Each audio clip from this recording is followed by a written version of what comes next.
Student,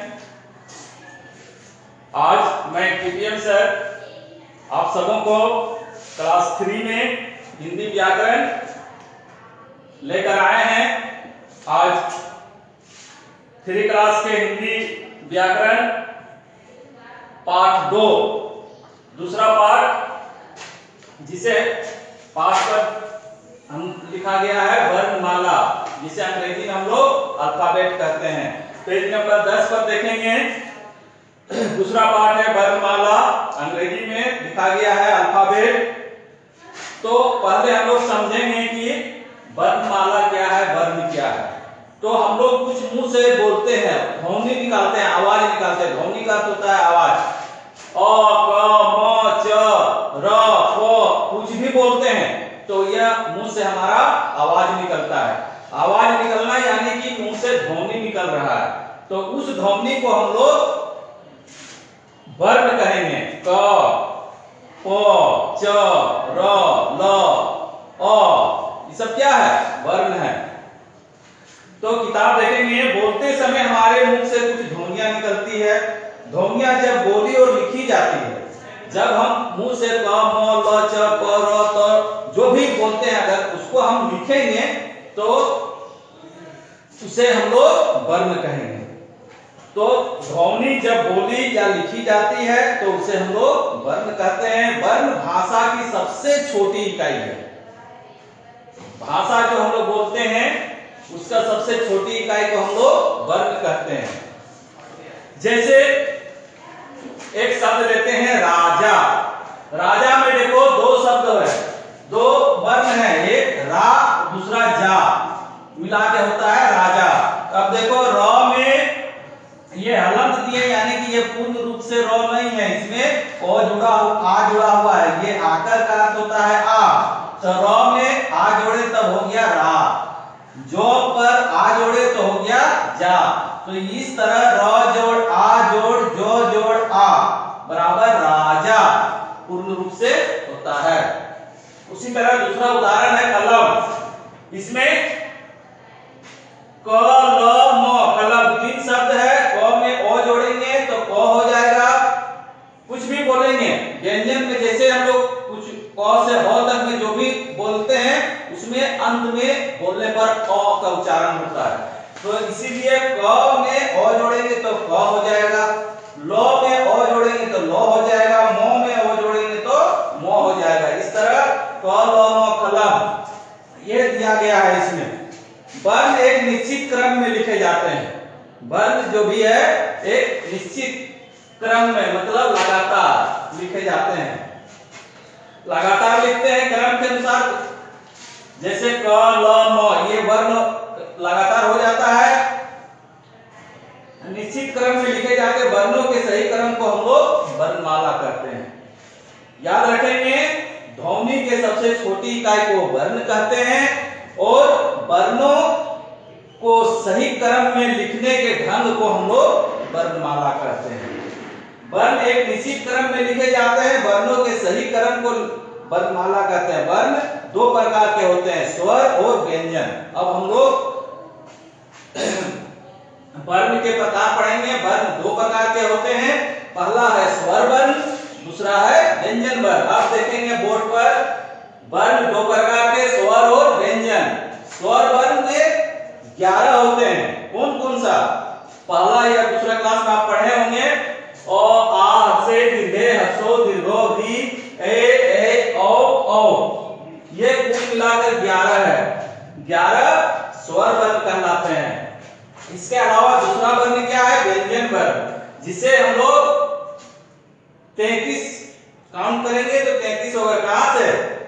क, ख, ग, घ, अंग, च, छ, ज, ज, ञ, ट, ठ, ड, ढ, मदन, त, थ, द, ध, न, प, फ, प, ब, भ, म, य, र, ल, व, तालव्य स, मूर्धन्य स, दंत स, ह। यहीं तक ये हो गया व्यंजन। क से लेकर ह तक जितने हैं 33 को, ये 33 को व्यंजन कहलाते हैं। स्वर वर्ण 11 होते हैं, व्यंजन वर्ण 33 होते हैं। हमेशा याद रखेंगे। इसके किताब पर देखेंगे स्वर 11 होते हैं और सहायता नहीं ली जाती, जैसे अ, आ से दीर्घई, इसमें बिना हवा का तोड़े हुए मुंह से जैसे भी हम लोग कुछ बोलते हैं तो उसमें हवा ध्वनि से निकलता है, तो यह टुकड़ा नहीं होता है, स्वर कभी टुकड़ा नहीं होता है। अ आ से दीर्घ हसो दीर्घो इ ए ओ, यह हो गया स्वर वर्ण। व्यंजन वर्ण 33 है, ये स्वरों की सहायता से बोले जाते हैं। व्यंजन वर्ण बिना स्वर की सहायता से पूर्ण नहीं होता है, यानी कि क बोलते हैं तो क में अंत में ओ आता है, ख सब जितने भी व्यंजन है बोलेंगे मुंह से निकालेंगे उसकी आवाज, तो हमें अंत में ओ का उच्चारण करना पड़ता है, तो ये सभी क्या हो गए व्यंजन। इसके अलावा यहाँ कुछ अतिरिक्त वर्ण दिया गया है, जैसे अतिरिक्त वर्ण में ड हम लोग लिखते हैं और ढ लिखते हैं, तो ये ड ट ठ ड ढ ट ठ ड ढ आता है इस ट वर्ग में, है ना। तो इसमें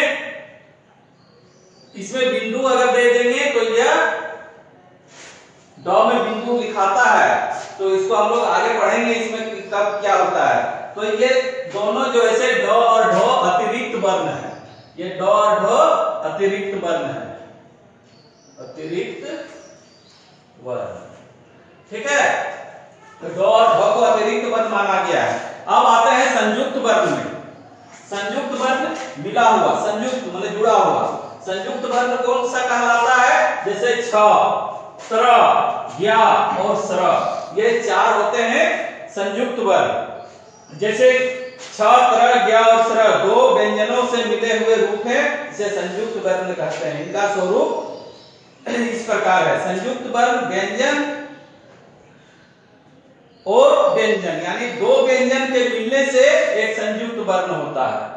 संयुक्त वर्ण दो व्यंजनों के जोड़ से बनता है, जैसे क जोड़ सौ, क में क भी व्यंजन है, सौ भी व्यंजन है, तो क में सौ जोड़ेंगे तो अच्छा होगा। इसमें दिया है क जोड़ सौ बराबर अच्छा, जिसमें रक्षा लिख सकते हैं, अच्छा ही लिख सकते हैं। त्र, इसमें दो व्यंजन है, तो है और र है, मिलकर बना है त्र, जो त्रिशूल और छात्र। ज, ज्ञ, ज्ञ में क्या है, छ त्र हो गया, और ज्ञ, ज्ञ में जो और ज्ञ को जोड़ के बनाया गया है ज्ञान, जिसे ज्ञान यज्ञ। और तालव स्व में क्या है, तालव स्व एक व्यंजन है, रो भी एक व्यंजन है, ये दोनों व्यंजन मिलकर हो जाता है स्र।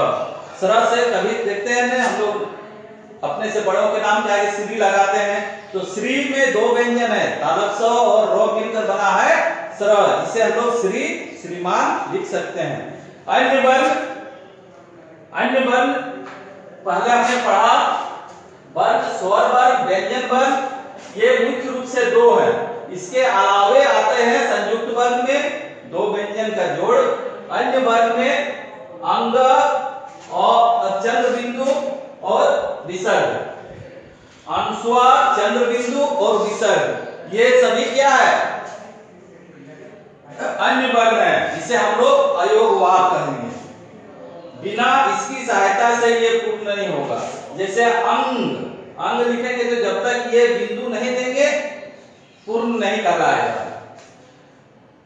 आंख, अंधेरा, ये सब लिखेंगे तो अ में चंद्र बिंदु देना होगा। अ, विसर्ग में ह का उच्चारण होता है, उपर्युक्त को हम लोग अयोगवाद कहते हैं। अब इसके अलावा कुछ आगत वर्ण है, आगत का अर्थ होता है कहीं से आया हुआ, अन्य भाषाओं से आए वर्ण आगत वर्ण कहलाते हैं। अन्य भाषा यही सबसे आया गया वर्ण है आगत वर्ण। जैसे हम लोग ट ठ ड ढ लिखते हैं, तो इसमें ट ठ ड ढ में ये नहीं रहता है बिंदु, जब बिंदु लिख देंगे तो अड़ा हो जाएगा और इसमें अड़ा हो जाएगा, इसके आगे अ लग जाता है, तो इसे हम लोग अन्य भाषा में आए वर्ण को हम लोग आगत वर्ण करते हैं। जैसे अ में, जैसे हम लोग अभी डॉक्टर लिखते हैं तो अ का उच्चारण होता है ये, सिर्फ इसमें बिंदु नहीं होता है, सिर्फ ये रहेगा तो ये बिंदु दे देंगे तो चलो बिंदु कहलाएगा। इसमें खाली सिर्फ चांद दे देगा तो आ का उच्चारण होगा। जैसे डॉक्टर, डॉक्टर लिखेंगे तो डॉ में ये देंगे तभी होगा डॉक्टर, है ना।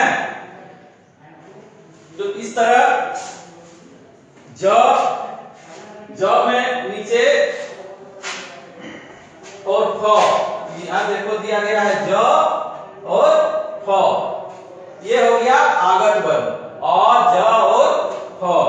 अब हम लोग दोहराएंगे, अभी जितने हम लोग पढ़ाए हैं उसको हम लोग दोहराएंगे। उसमें क्या है तो अभी हमने बताया स्वर कितने होते हैं, स्वर याद रखेंगे 11 होते हैं। व्यंजन कितने होते हैं, 33 होते हैं, ठीक है।